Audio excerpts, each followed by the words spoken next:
This is Channel Attitude. Your voice, your right, your freedom. That's right. Get pumped. Damn. When I have a big booming broadcasting voice to start out, and it was shit. Let's try this again. Let's get pumped, everybody. Smokeout with Shelly and SJ. We do have a subscriber, Mark. I don't think he wants to be on camera. So he's right there chilling. But if you do want to be on camera, Mark, just let me know. Otherwise, I'm going to pull your square down because, it takes away from all of this. Was really the moneymaker of the show. We do have the private chat. So if you want to say something, Mark, ask a question, any of that stuff, shoot in the private chat as we chill and smoke out. As of course, Smoke Out with Shelly and SJ, the interactive video show where you can subscribe and be a part of the show as Mark is tonight. Chill with us while we record the show. You can be on camera. You can just be on audio. You can just be in the chat room. Whatever you want to do to chill with us. Less than $1 a week, as you can see scrolling along the bottom. Channelattitude.com. This is episode, what is this? 56/13.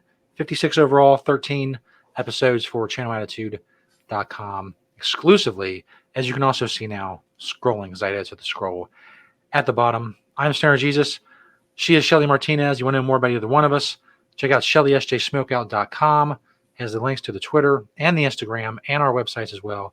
If you want to know more about either one of us, I do check the links out there every now and then to see who's clicking on what. And since we started the website, Shelly's website has always had more clicks than my website. People want to know more about Shelly than me, and that's fine. I'm not bitter at all, as long as you're watching and subscribing and chilling with us. Shelly, how are you doing this week? I see you have your Star Trek shirt on. I'm rocking a Scarface tonight, so it's a good mix. Well, today's Star Trek Day, so happy Star Trek Day to all my Trekkies out there. Can I do that? I can't do it, but yeah, I'm super excited. After the show, I'm gonna head on down to this really cute brewery that I go to, and they're having a whole celebration for Star Trek Day, and they brought in a bunch of Star Trek themed pinball machines. They're gonna have food trucks and all kinds of good stuff, some prizes. So I'm excited to go. It'll be awesome. Is William Shatner going to be there? Oh my God, imagine. I would love to be shat on in person. I think you have enough dough. You can get me to do pretty much anything. The convention, whatever. They should have thought about that. I'm sure though George Takei is probably available. Oh, he gets on my nerves. I do not like him. Like, why? Why is in everything he's in, he always has to do his oh my. Ugh. I know that's his thing, but I just want to slap him when he does that. Definitely gotta work on that catchphrase. If you tuned in last week, you know that the giveaways aren't going well. The giveaways are still not going well. The person who I emailed now 2 weeks ago, the winner of the great water piece, the water pipe from the bong, whatever you want to call it, from Next Bardo, they have not gotten back to me. If you're watching this, check your email, man. It's I think, damn, I already forgot his name. It would help if I knew his first name, and I could say it on the air, and then he would know better. But I forgot it already. Yeah, I forgot too. And the person who won the 10 minutes with Shelly, that's been even longer that they haven't responded. So I don't know. I was thinking about, well, we should do another giveaway, but why? I mean, why? Why bother? What's the point now? We're just, we're just hurting our own egos and hurting ourselves with this rejection, this constant rejection from these people. That's what happens when you get mixed up with me. I told you this. That's right. I can feel it. I can feel my career. I'm a career ender, I just, all the washed upness that is within me, you're guilty by association. So that's your choice. I've warned you many times. That's right. It's too late now. People know now you're going down with the ship, man. Speaking of going down with the ship, we do some wrestling news here every now and then. And of course, huge wrestling news in the world this week. The whole CM Punk, Young Bucks, Melee, many suspensions. Apparently shit's falling apart at AEW. I don't know if Tony Khan's losing control of what's going on over there, or if he can right the ship. It seems to be a bad time with Triple H taking over WWE. Their ratings going up. So I saw you did the YouTube video, Shelly, about thinking that this was a work. A couple days later, do you still think so?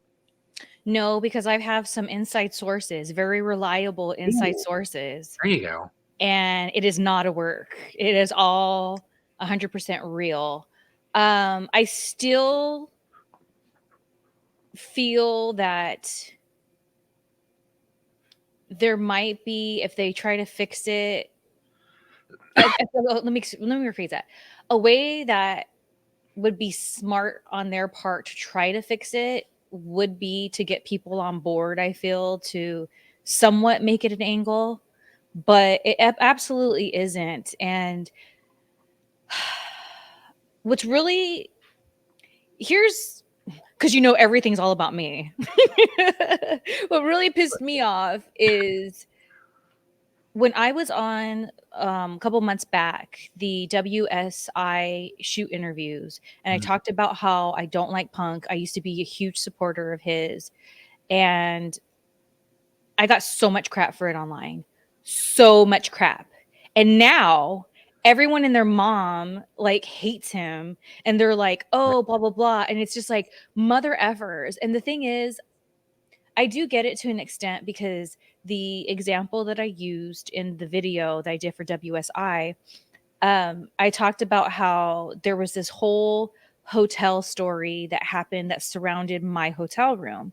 And Punk did an interview where he talked about it, but he left my name out. He put everyone else's name in there, but he left my name out. And a lot of people were like, oh, you're being high school. Oh, this is a bad look. Who cares?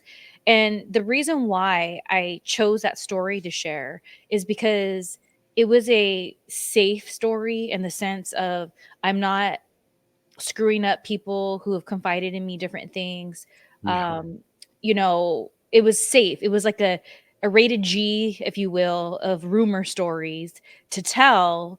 But it's still, the reason why I still told it was kind of to show that, like, even something as petty as like making sure to leave my name out when it was my room, all this stuff happened in, like, I thought was pretty lame. Right. And I understand that people probably wouldn't look at it that way. But the reason why I didn't give the good, juicy parts of the stories of why I don't like him anymore and he disappointed me huge is because it involves other people who he screwed over, who've confided in me. And it is not my business to tell people their business, especially when it's not common knowledge. It's multiple people. And I'm not going to sit there and like not name names, but then say their story because, again, it's not a common knowledge kind of thing. M- like I don't even think people within the business know some of these stories. It's these situations that these people had with him.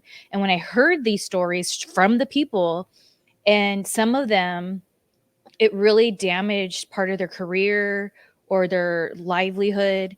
So that's when I was like, oh my God, like I believed in Punk so effing much. Like I believed in him, and I've said it before and I'll keep saying it. It was such a disappointment because I saw how the powers that be effed with him when we were in OVW. They did not, it seemed like they did not want him to be successful. Like it almost seemed like they hired him just so they can control that he doesn't become successful somewhere else. That's how it seemed. And I'm not the only person who felt that way. So when he like became this huge star, and then he did the whole infamous Colt Cabana promo on TV where they cut his mic off, Mhm.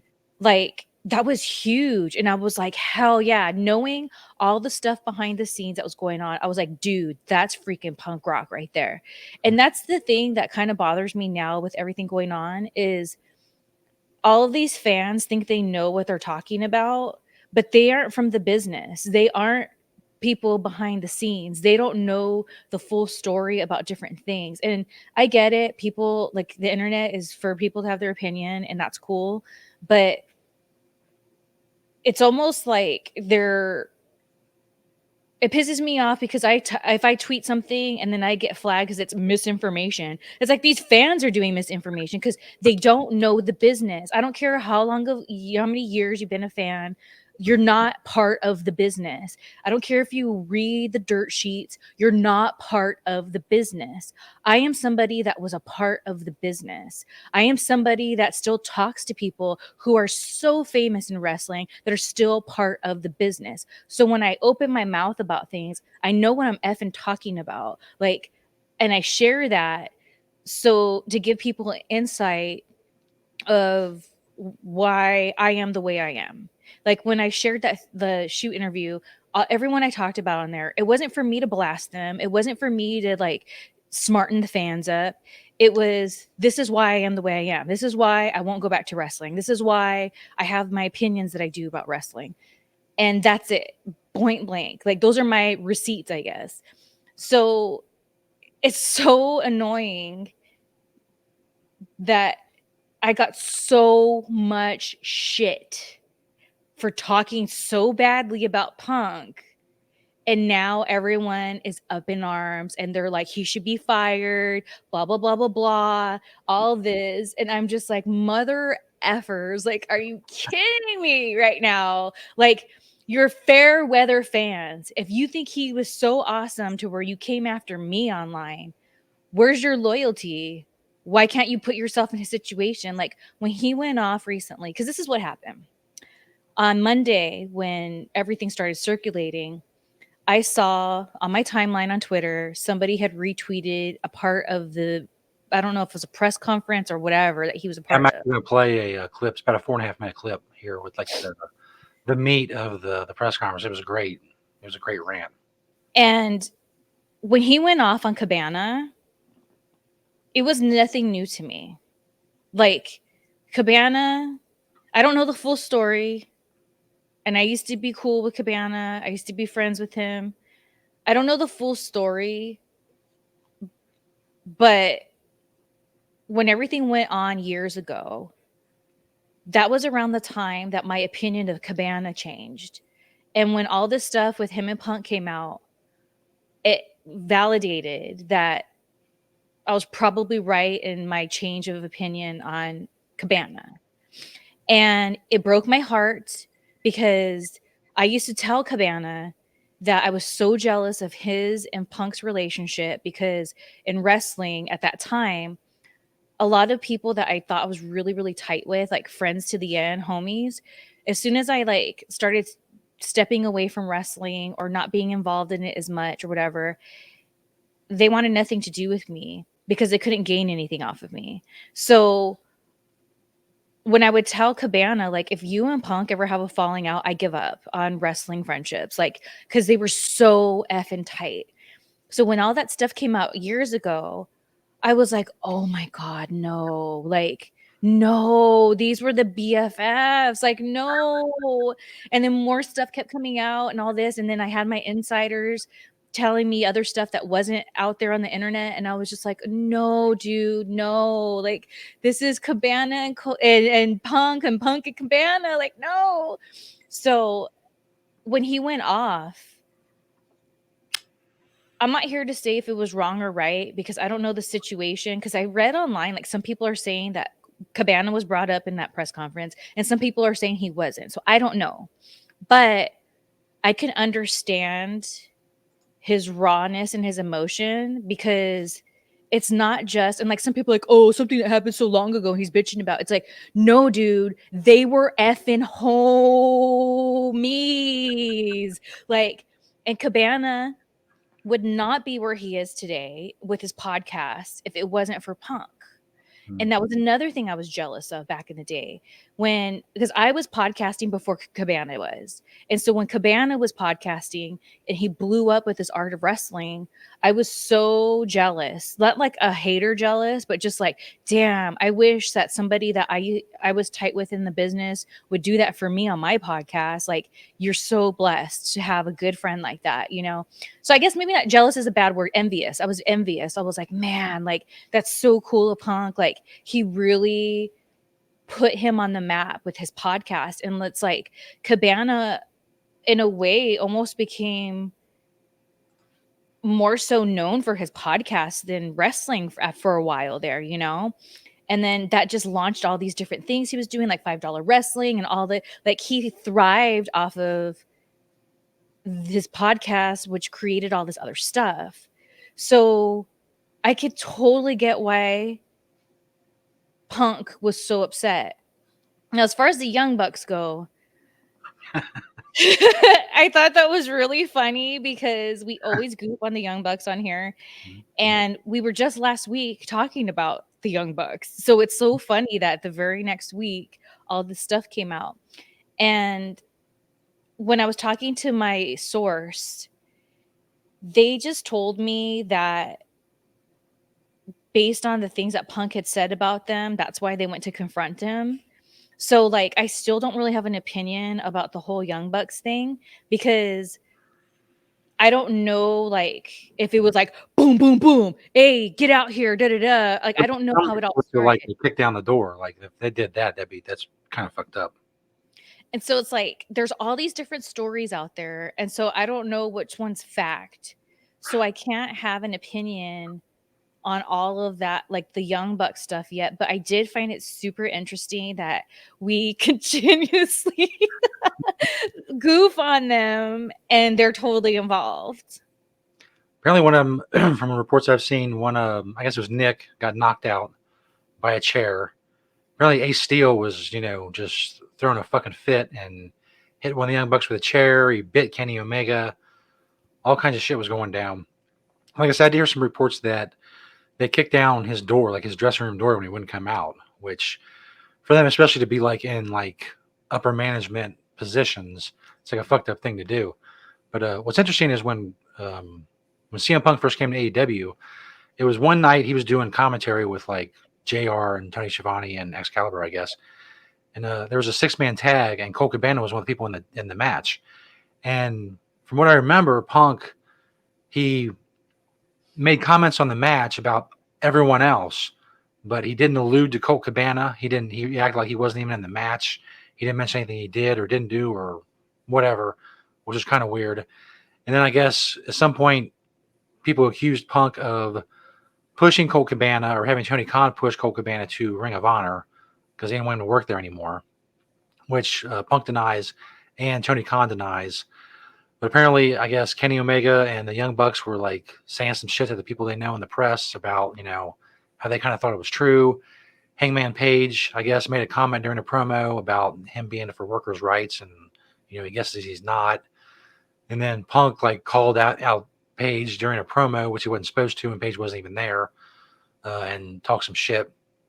And then after All Out on Sunday night comes this gem of a press conference. It was like a 23-minute press conference, but this is the cool 5 minutes. From what I gather, I don't think it's on this tape, on this recording, but from what I gather, someone asked him about Colt Cabana and the rumors that he pressured Tony Khan to kind of like send Colt Cabana to Ring of Honor. And this is how Punk responded. Okay, so you fancy yourself a journalist. Would you say you're friends with Scott Colton? So you're not friends with him? Oh, wow. Well, that makes two of us. My point is, if you fancy yourself a journalist, even if it's for the silly world of professional wrestling, and you have journalistic integrity, people who report things, mostly that are bullshit, and slanderous lies against myself.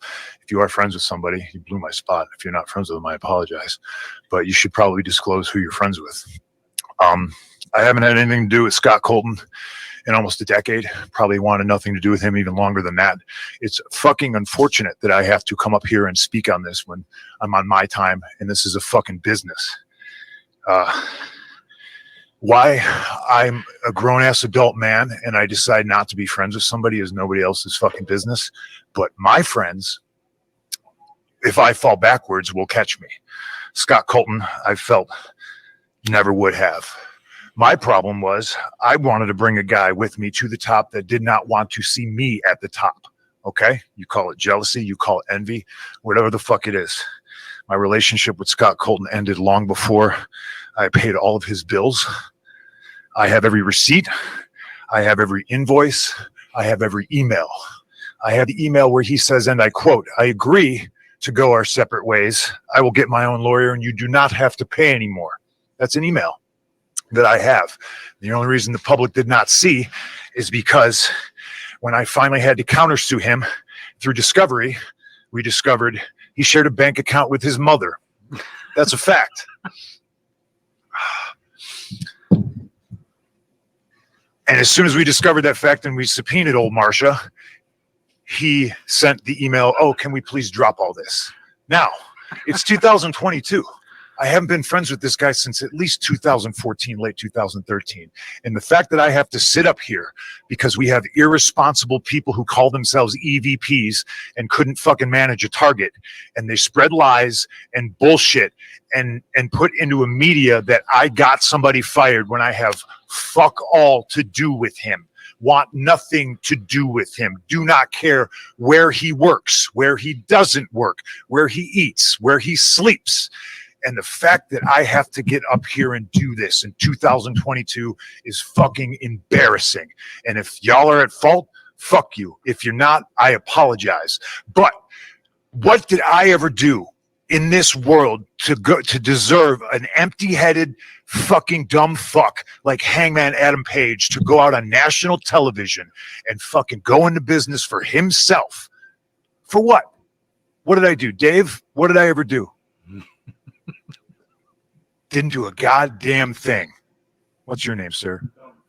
Fuck the Pittsburgh Penguins. What are you doing, man? What are you doing? I made it really clear in Forbes, and I just want to make it clear again. Nick, It's not his position to make it very fucking clear. There's people who call themselves EVPs that should have fucking known better.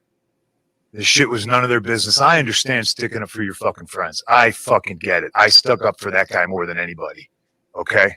I paid his bills until I didn't, and it was my decision not to. Yeah, but I shouldn't have no commented when Nick first said it. It's my fault, and if I hadn't, it's my fault. It's my I fault. appreciate I that, should have but just taken it head on because you never said But I'm trying to anything. run a fucking business. And when somebody who hasn't done a damn thing in this business jeopardizes the first $1 million house that this company has ever drawn off of my back and goes on national television and does that, it's a disgrace to this industry. It's a disgrace to this company. Now, we're far beyond apologies, right? I gave him a fucking chance. It did not get handled, and you saw what I had to do, which was very regrettable, lowering myself to his fucking level. But that's where we're at right now. And I will still walk up and down this hallway and say, if you have a fucking problem with me, take it up with me. Let's fucking go. So apparently the Young Bucks and Kenny Omega did have a fucking problem with him, and they did want to take it up with him, but apparently he wasn't interested in that. And somewhere or the other, they came together in his locker room and shit at the fan. Obviously, the EVPs he's talking about are the Bucks and Omega.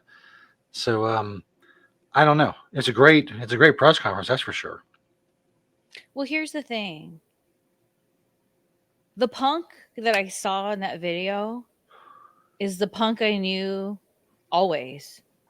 Mhm. So, and he's always been somebody that has gotten heat for being himself.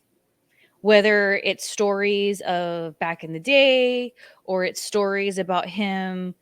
I think he talked about it in his DVD that WWE put out where he like ripped up like a script or something that the writers in WWE gave him. Like that's always how Punk has been. Like, so whether you like him or not, whether you agree with what he's been doing or not, what he's been saying, I got to say that he's consistent in his behavior and how he is and how he presents himself. Again, I feel that he had Cabana's back so effing much. Like, for what I understand, he lived at his house with him for a while there, and like he was always trying to help him once he became a star. And it always stood out to me because there was people that at one point I even lived with, so I thought they were truly my homies, but as soon as they became like somebody on television, they couldn't be bothered with me. Some of them moved to LA, never say a word to me. Like, so that's another reason why I put Punk on such a pedestal for so freaking long, because I saw how he treated Cabana, and not just my own personal experiences, but other people that I've known or I've just seen with my own eyes. When people are buddied up and BFF starting the business together, as soon as one person makes it, it changes the dynamic. And so it was so effing, I'll always say this, even though I don't care for Punk or Cabana anymore. It was so sad, and it makes me sad that they are not friends. And he said it himself, like his reasons, like pretty much like his true reasons of not wanting to be friends with them anymore. He doesn't have to explain it. And I agree with that.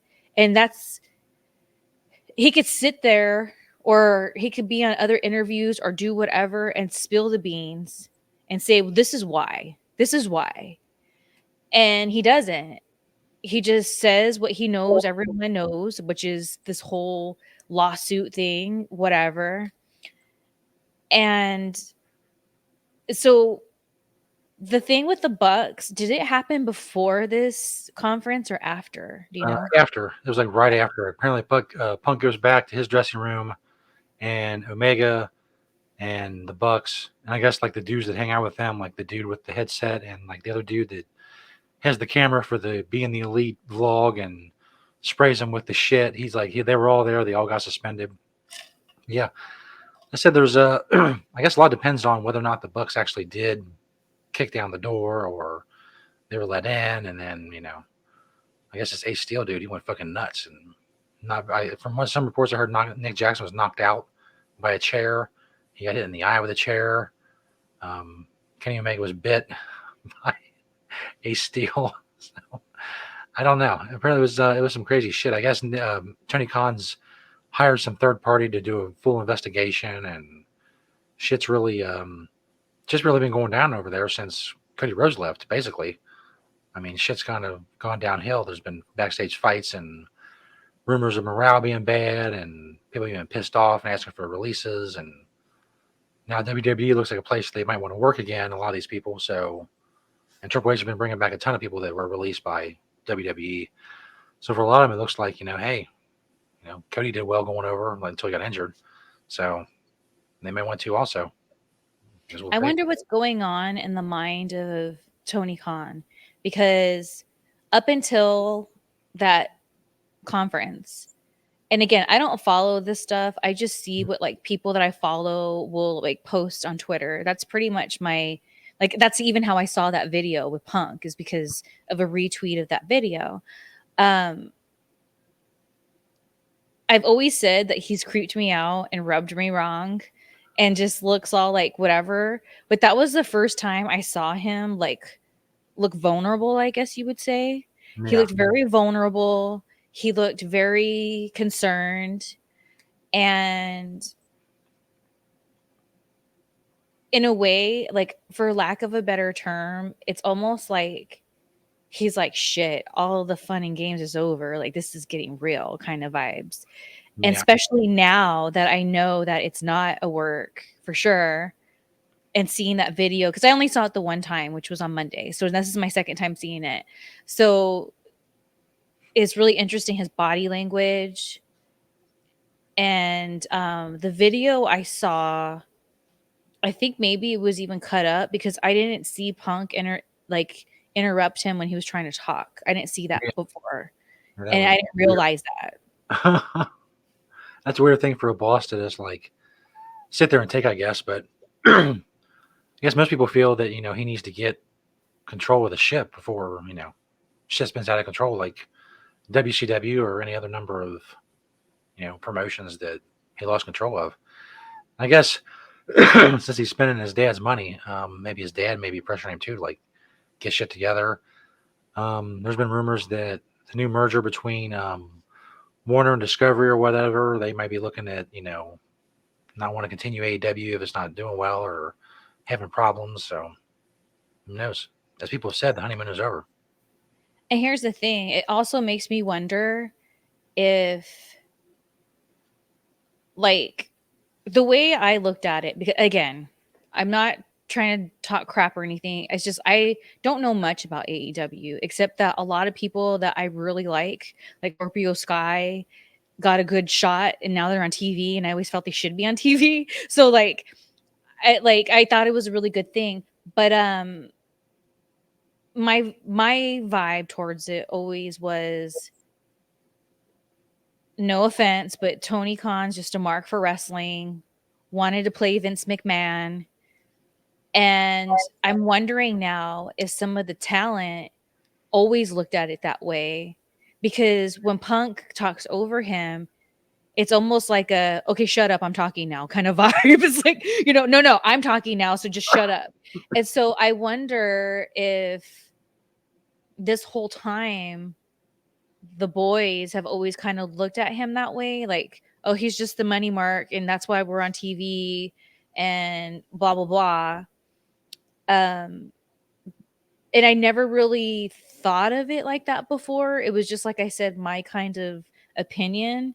But seeing that now for the second time, it just makes me wonder if that's why things have gotten so out of hand, because people have been there for a while, they're comfortable, they maybe look at him as just the money mark, and maybe it took them a while to like really see like, oh yeah, dude, he's just the money mark. And that's why there's like this level of no respect there kind of thing, because there's no way in hell Punk would do that to freaking Vince McMahon. There's just no way. Imagine There's no way. Like, and I don't even think he would maybe even do that to Jeff Jarrett back, if he was in TNA and he was sitting there with Jeff Jarrett. I don't think. And then what's interesting too about this is it's made me think about, I think I was in OVW when this happened, or maybe very new on TV. No, I think I was in OVW. I remember Booker T got into a fist fight with Batista. And that's why, like, when I did this video on my YouTube video talking about is it a work or not, I was like, people fight. Because like, being that I've been on the other side and was in the business, sometimes people get in fist fights at shows and you just kind of let them. It's kind of like guys. Okay, there's a difference between guys and girls. Girls, they don't just like get in a fist fight and then they're like, okay, and they got it all out. Guys, they'll do that. They'll just like, they got to just beat someone's ass or get their ass beat and they kind of just move on. So I just kind of didn't really, and I still feel this way, feel like, okay, whatever. You're pissed. You went and got in a fight. Let's move on. And so I don't know if it goes back to the maybe lack of respect that's in that locker room, because I feel like when the whole thing with Booker T and Batista happened, and that's not the only fight, but that's just the one of my era that like stood out, you move on. And then when I was on TV, I would see them in the same locker room and they weren't sitting there talking shit or like throwing looks. It's kind of like, okay, we already did that. They weren't buddies, but you know what I'm saying? So it's kind of like, I feel if this happened in TNA or in WWE, I don't mean to say this in a negative way, but it wouldn't be so blown out of proportion. And I'm not saying who's wrong or right or whatever. I'm just saying dudes freaking fight backstage. It happens. It's happened many times. It's nothing new. And I feel part of what's blowing everything up about the situation is going back to like when we talked about the Vince McMahon thing. It's like the fans just want to know the gossip so that they can all go online and they can all talk about it until there's something new to talk about. Like no one's talking about the Vince McMahon thing anymore because now this is taking over.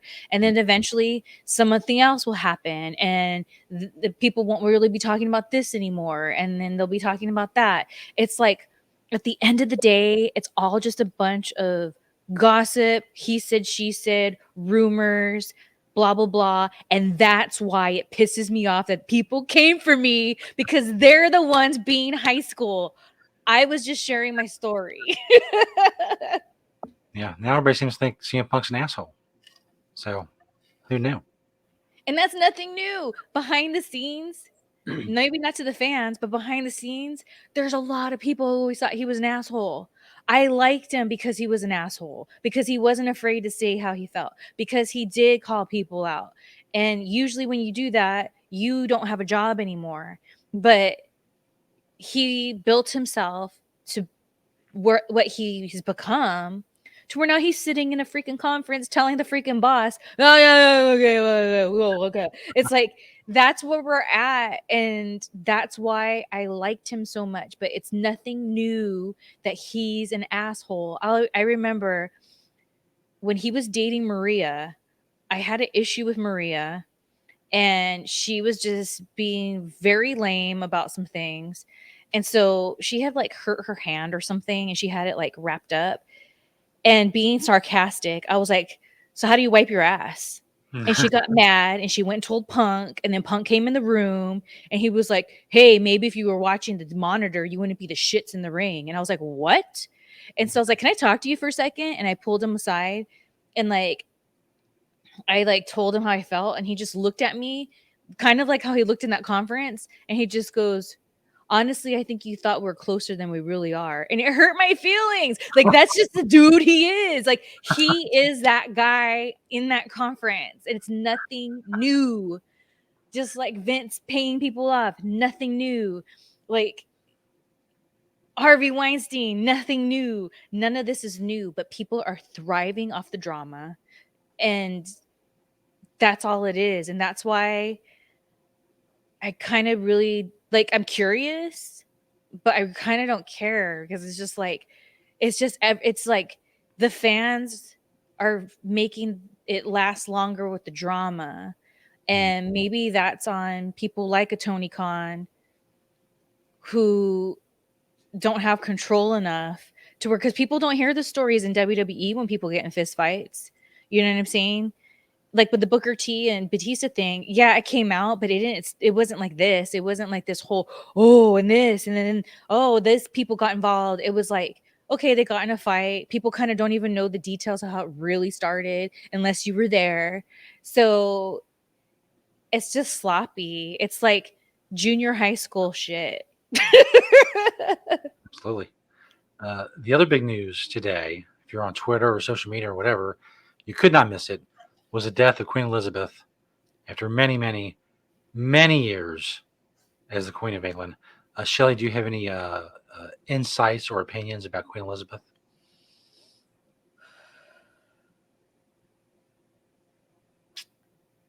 How can I say this without getting me in trouble? Oh, we're fine. You can just say it. Kind of in the vibe of our show last week. I am somebody who does believe that there are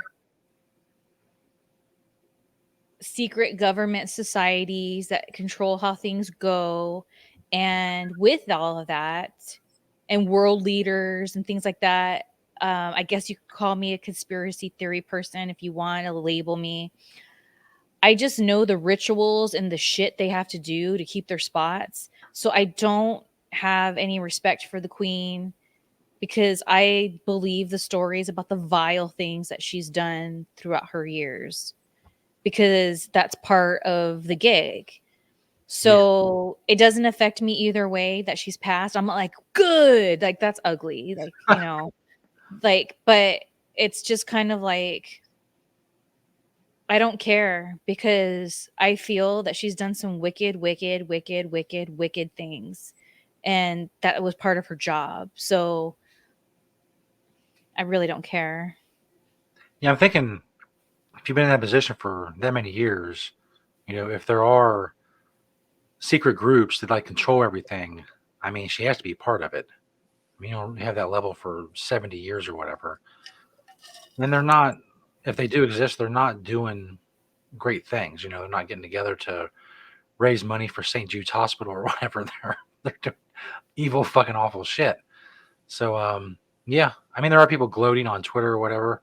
I guess particularly like Black Twitter and Irish Twitter, or who are never really fans of the colonization of the British Empire, if you will. are kind of gleeful, I guess. But it does bring up a lot of questions. Now her son Charles is king for however long that's going to last, because he's pretty fucking old too. So, but yeah, it's really interesting to think about what goes on in like that high level shit. You know, Freemasons or Illuminati or whatever you want to call it, Bilderbergers or whatever. Yeah, another one gone. If that's the case. And the thing is, she was so effing old. So let's take out the dark part of it all, right? People who are like, oh, this and that. It's like, well, what do you expect? She's not going to live forever. Like, and to look at it in like the more innocent way, it should be more celebrated that she was able to have that long of a life. Not everybody has that long of a life, you know? And it's interesting because a friend of mine, her father-in-law recently passed away and he was 100. And they're sad he's gone, but it's not like this like whole depressing thing, because they recognize like, wow, he lived 100 years old. Like, that's amazing. And so on the lighter side of it all, Minnie, on the lighter side of it all, She like Elizabeth. you know, she was old. She was old. Like, what do you like? What do you expect? You know what I mean? But I also do understand, just to be sensitive to people, especially people who maybe live in England and stuff, that they do look at it differently. And not everybody is aware of the different thoughts or opinions of what goes on. And so I can't be mad at them about it, you know? But I don't know. Ugh. Have you ever thought about what it would be like to be 100, Shelly? All the time. Like all the time. Are you up and at 'em? Do you have a scooter? What's the situation? I think I'm up and at him. Look at Shatner talking about Star Trek Day. He's 91. He's getting there. And even like Betty White, she was like, doing pretty damn good. I think that Shatner was doing better than her, and he didn't look the healthiest, you know what I'm saying? He's out there going to space and, and all this. But yeah, I think about it a lot, especially when I'm all guapoing out, that your time does expire and we don't live forever. That's the thing. And so it's like, yeah, I think about it a lot. I'm really looking forward to the whole like merging your consciousness with a machine and like, being immortal or whatever, that Neuralink shit. A lot of people don't want to do it, and they don't like the idea of it. But I'm fucking, if I'm 100, they're like, hey, we can put your brain in this machine and you just be this machine. You have all your memories and all your personality and shit. I say, yeah, I'll give it a shot. I mean, what's fucking worse can happen? If it's real bad, I can still like jump off a building or whatever. Like, this isn't working. What I get creeped out about it, oh God, this isn't put me in a weird place. Oh gosh, what year was it? 2008-ish, I guess. Like, I died for a little bit and it freaked me out, man. Like, what freaked me out is not when it was happening. What freaked me out is that it happened and what I experienced when it happened. And when I was going to the light, I felt like this peace that I've never felt in my entire life. And I kept hearing my own voice saying, this feels so good. This feels so good. And that was what was gravitating me towards it. And what scares me after the fact is I wasn't thinking of anything else. I wasn't thinking of my sister, which was huge because one of my big anxieties is being separated from her. And that's what gets in my head when I think about my mortality is unless you're there, we don't know really. Like, we can all have our thoughts and opinions and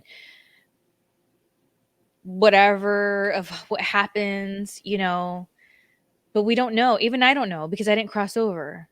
I was just in this space, and it creeps me out because I've had dreams where like my grandma who's passed, I was really tight with.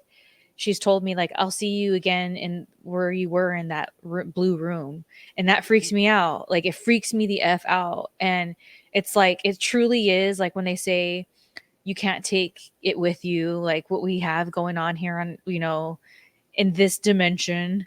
Um, like nothing else was on my mind, nothing except that I was in a total state of being present in this other realm that as humans we just don't know, like here while we're here, and it freaks me the f out. And I just remember as I was going to the light, I remember not the thought, but the feeling that I had a choice, which is really weird. I don't know how else to explain it. It wasn't like, I have a choice to keep going or go back. It was this feeling of, I have a choice. And then I looked down and I saw my body and the person that I was with trying to like revive me. But I didn't even know that was me. I just saw this girl and this guy, and I felt sorry for the girl. I felt really, really sorry for her. And it broke my heart. And then that's when I made the decision. And then when I was in that place, it wasn't, I'm deciding to go back. It was my decision was to no longer go towards the light. That's it. And then next thing I knew, I like my body went, and then I saw what I just saw. And that's when I put two and two together of like, oh my God, that girl was me. And then the guy was like, oh my God, your whole body turned gray. And he was like hugging me. And by the way, I love that he didn't even call the police or the paramedics or anything. He was an actor. So I've wondered if like, anyways, I'm not even gonna go there, but it was just really weird. And so that's another, when I think about being like super old, like in 100 or whatever, or when you hear about people about dying that are really, really old, it freaks me out because I think about that moment. Yeah, I'm 42 right now. I can't imagine what it'd be like to be 100. That's 58 more years. If I feel like this now, it's going to be progressively worse for the next 58 years. I mean, that's 16 more years than I've already lived. I don't know. I think there's going to come a point where I must be like, this is not worth it anymore. Enough things shut down. If I use the use of enough things, I guess a scooter would be cool. Especially by then, everything's going to be handicap accessible. There's nowhere you're going to be able to get a big ass scooter. So, I guess there's perks, but no, that seems super old.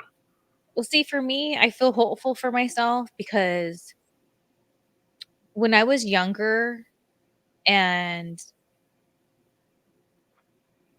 even like not too long ago, like 8 years ago or whatever, that was the first time I felt like really good about myself. Like when I was like, let's say in WWE, I totally had body dysmorphia and I wasn't taking good care of myself. Like I remember one of my coworkers was like, just drink diet soda and it makes you feel full. So instead of eating, I would drink diet soda all the time.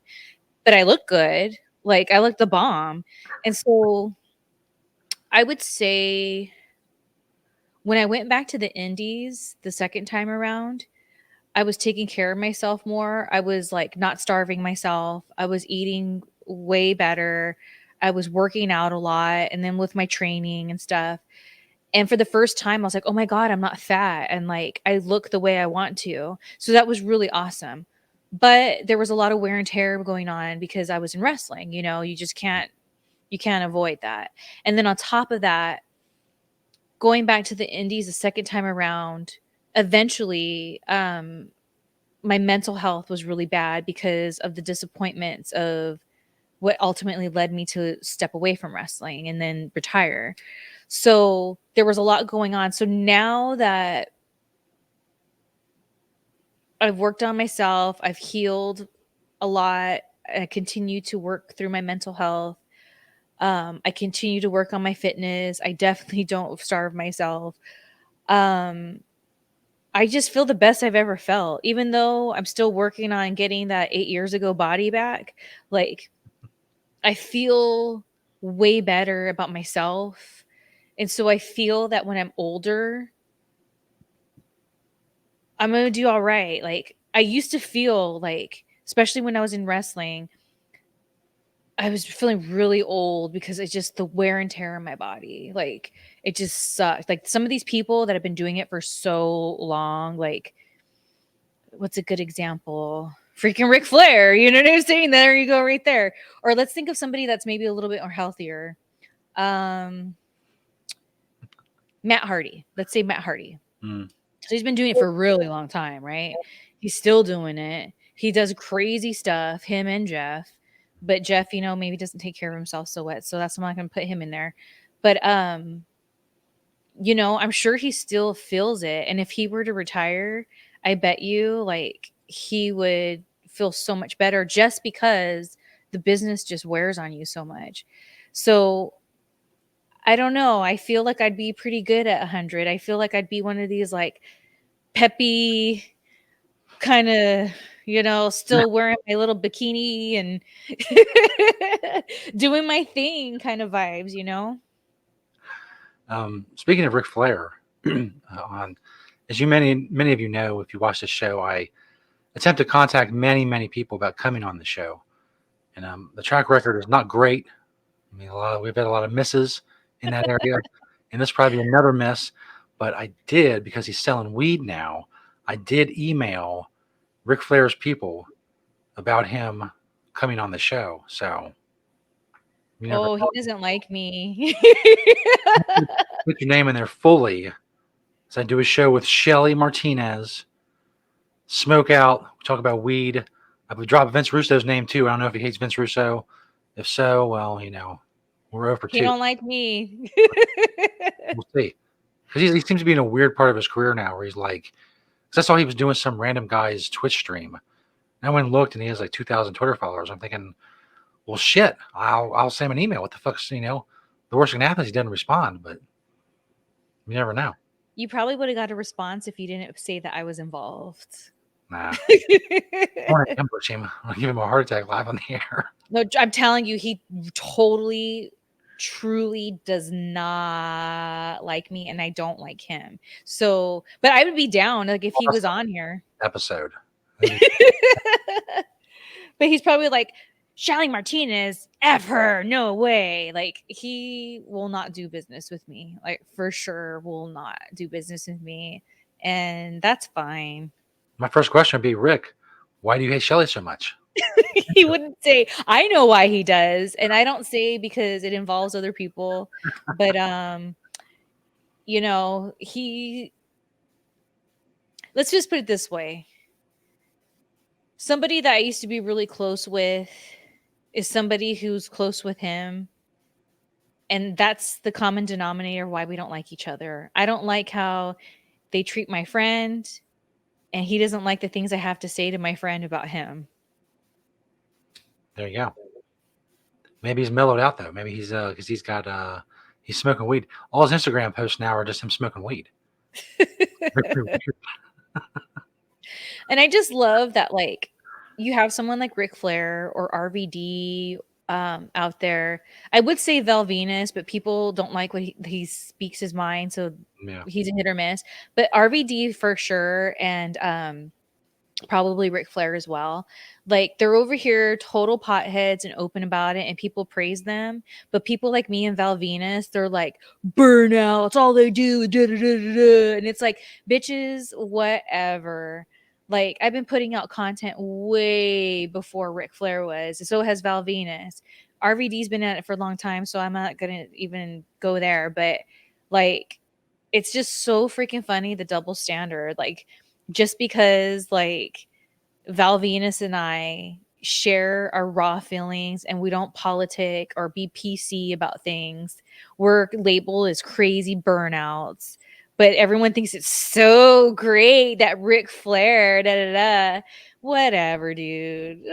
I just can't with these people. He's smoking pre-rolls on Instagram with Mike Tyson. It's a crazy fucking world. Does he inhale at least, or is he wasting it? A lot of like they add like filters to it and like slow motion, and it's like, you know, oh, it's Ric Flair, he's smoking a joint. It's the whole fucking production. Dude, me and Val Venus have been doing that for years. I don't want to hear it. And I bet you anything, Ric Flair gained so much out of doing that content. Where again, Val Venus and I get looked at as we're like the evil redheaded stepchildren of the internet. Like it's so dumb. Just wait till this show blows up. They can rub it in their faces. Email to Ric Flair. You want to be on our show? Well, fuck you. We're huge now. We don't need you. It's good match.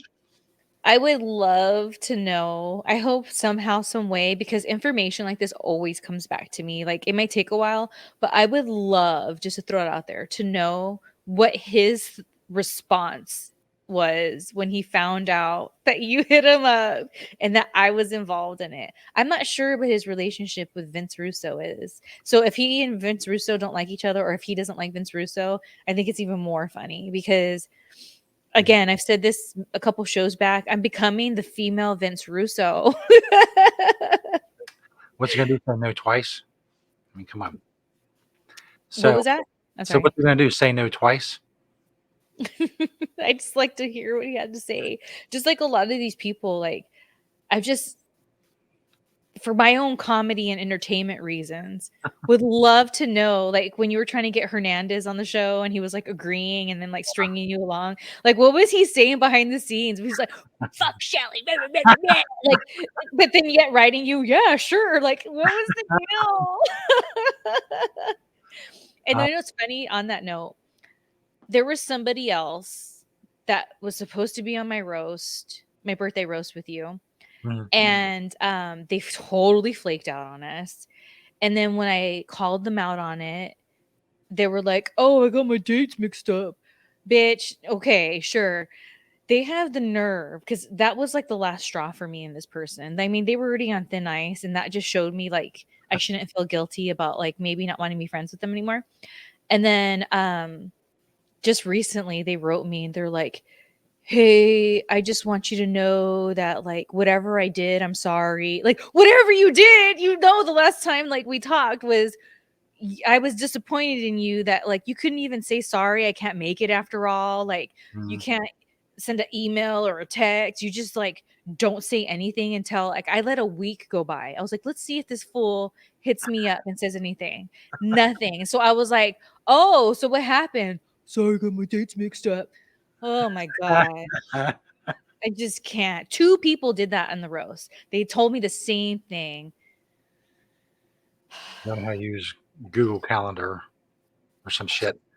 So, Shelly, have a great night at the Star Trek celebration. Hopefully Shatner shows up, or some lesser, maybe Will Wheaton or somebody. I don't know. Dude, I love Will Wheaton. I would love for him to come. And those of you watching, thank you for subscribing. You're awesome. If you're a giveaway winner, get your prize, man. I mean, come on. We're literally trying to give it away. Or I'm taking it. That's right. I'll write the guy and say, "Look, just send it to Shelly. This guy's not," because he wrote me the other day. He was like, "You still doing the giveaway? Did who won?" I said, "I wrote the guy who won." It was like a week and a half at that point. Now it's been 2 weeks, and nothing. So we'll see. I'll do a photo shoot with it. That's right. Really rub his face. What's that? Really rub his face in it. Like, yeah. I'll do a real hot photo shoot in it, and everyone else wins. The company can use the photos. We can post them on our stuff. There we go. I'll give him another week. We'll record the show next week. If I haven't heard from him, I'm shutting it down. Making an executive decision. All right, Shelly. Have fun tonight. Be safe. All right. Adios. See you next week. Oh, real quick. Yes. Sorry. Real quick. Mhm. I have an update with that woman in the car. Okay. So was that last? Yeah, that was last week when Ben. Yeah. Oh yeah. Totally forgot. I wrote it down. So if you don't know, you got to watch our show last week, people. I had this whole incident where this lady in the parking lot almost ran over me and my dog, Chihuahua, Minnie. And I went to the store because there's two stores. There's CVS, and then there's this other store that's like a market.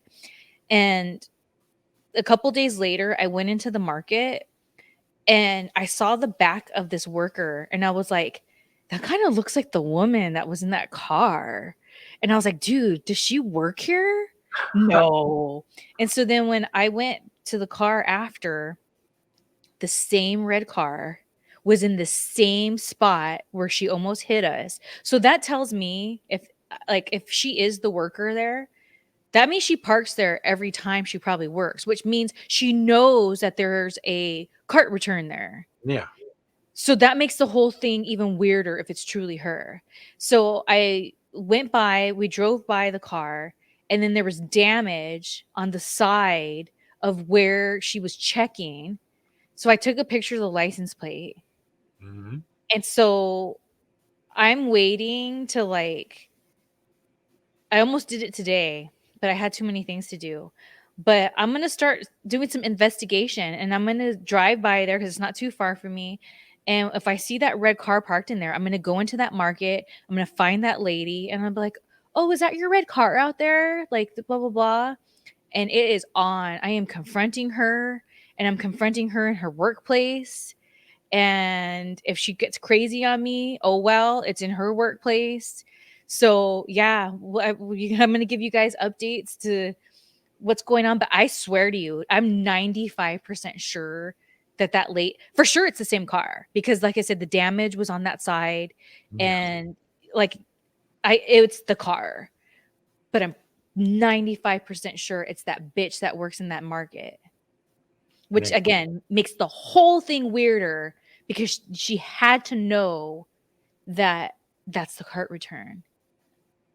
If you confront her, make sure you have someone there with you to record it. Absolutely. Video. That's viral shit right there. Absolutely. Former wrestler Shelly Martinez throws down some old lady who almost ran her over at the grocery store. That's like TMZ level shit right there. Oh yeah. Oh Yeah. yeah. All right. Well, I'll leave you guys with that. Bye, Shelly. See you next week. Bye.